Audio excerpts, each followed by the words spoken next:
Salut tout le monde, on se retrouve pour un nouveau concept de vidéo. Le but sera de comprendre et d'analyser le son et les influences d'un artiste.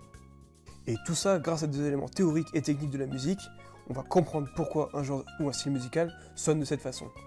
Tout simplement. Mais avant, générique. C'est parti.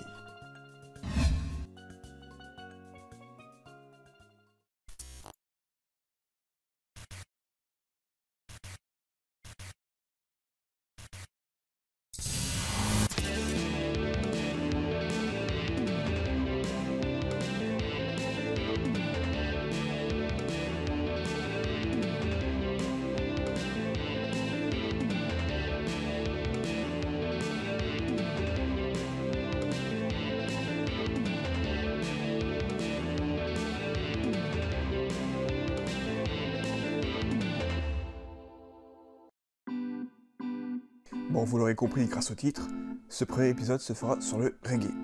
Pour comprendre comment fonctionne ce genre musical, on va tout simplement composer un morceau de reggae à notre façon. Mais avant, on va voir un bref résumé de l'histoire du reggae. Hop hop hop. Bon pour commencer, le reggae est un genre musical qui a émergé vers la fin des années 60 dans les ghettos de Jamaïque. Le style a été influencé par la musique américaine comme le jazz, le blues ou le rock'n'roll, mais aussi par la musique typiquement caribéenne comme le calypso et surtout le ska. Le style devient mondialement connu grâce à son représentant le plus connu, qui n'est rien d'autre que Bob Marley. Et maintenant, la question est, comment composer du reggae à la façon de Bob Marley?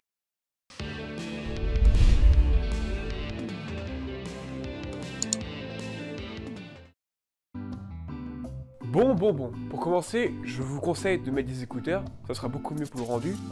On va s'inspirer de plusieurs morceaux de Bob Marley. Ce morceau se rapproche plus du reggae traditionnel de la fin des années 70, mais on va prendre une structure qu'on retrouve dans énormément de chansons, avec plusieurs refrains, 2 couplets et un pont. Ah tiens aussi, pour la petite anecdote, j'ai voulu rajouter un solo, mais manque de bol, mon logiciel a craché. Il faut de la chance. La suite.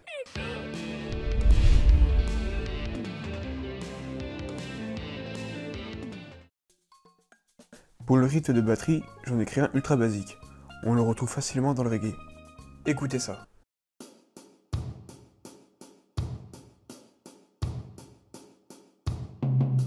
Il suffit de jouer le charleston sur les temps et les contretemps. On va accentuer le temps 1, comme on peut le voir. On va ajouter une grosse caisse qu'on va jouer sur le temps 2 et 4. Puis à la fin de la deuxième mesure, on va faire jouer un tom en double croche. Maintenant, on va ajouter un peu plus de couleur dans ce rythme. On va coupler un rythme de bongo et l'ajouter au principal pour trouver notre bon vieux son des Caraïbes.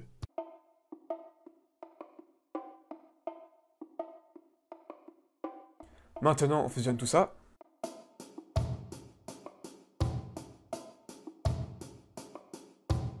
Et voilà, on a notre base rythmique pour commencer.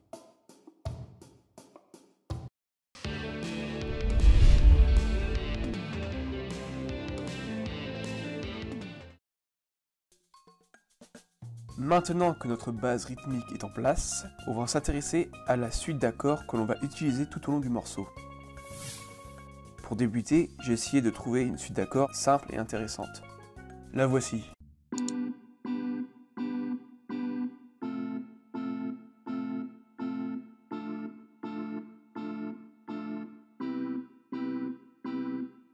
Notez la rythmique typique du reggae sur chaque mesure. On marque un silence sur chaque temps, mais on fait résonner les accords sur les contretemps. Pour les accords, il est important de les jouer sur les cordes les plus fines pour avoir un bon son aigu que l'on retrouve dans toutes les rythmiques dignes de ce nom. Sur une guitare, on joue principalement les accords sur les 3 cordes les plus aigus. J'ai décidé d'en ajouter une 4e pour enrichir la couleur de mes accords. On n'oublie pas aussi d'ajouter une orgue qui jouera la progression d'accords.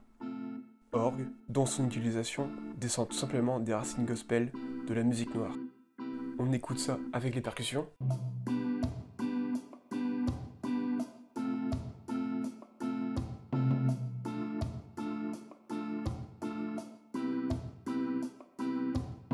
Maintenant que tout est fait, on va pouvoir étoffer et concevoir le reste du morceau.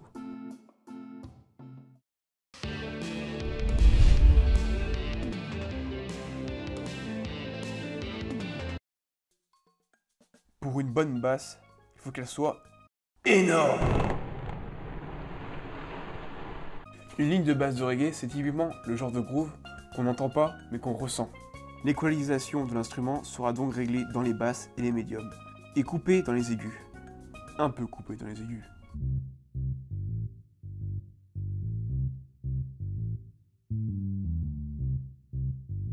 Comme vous pouvez l'entendre et le voir, je me suis inspiré des lignes de basse de la Motown. Le reggae de Bob Marley a été aussi influencé par la funk, donc autant ajouter cette influence dans la ligne de basse.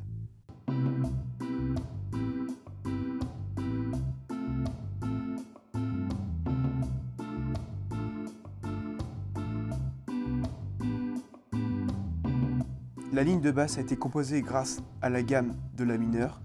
Les notes sont entrecoupées de silence pour bien faire groover le morceau comme dans la funk. Et même si on n'entend presque pas la ligne de basse, la basse est l'un des instruments les plus importants et sert toujours à ajouter de la profondeur à votre morceau. Faut le savoir, hein, voilà.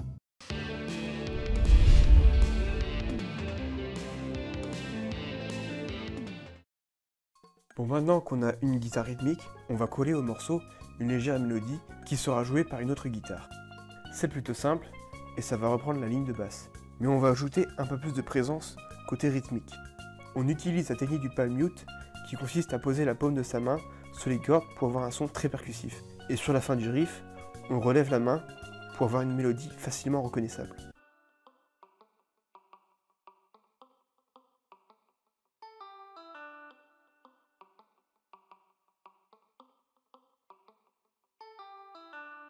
Pour les réglages, on va utiliser un son de guitare très clean, comme d'hab dans le reggae.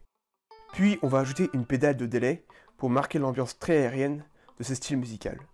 Mais ce que fait Bob Marley, et qui est très important pour reproduire son son de guitare, c'est d'ajouter une pédale wah-wah activée en position ouverte, qui donne un son très métallique à sa guitare.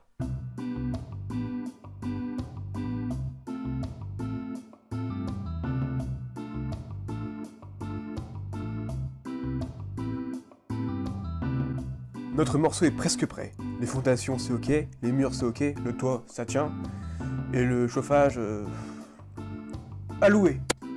Non, il y a une légère petite chose à faire encore.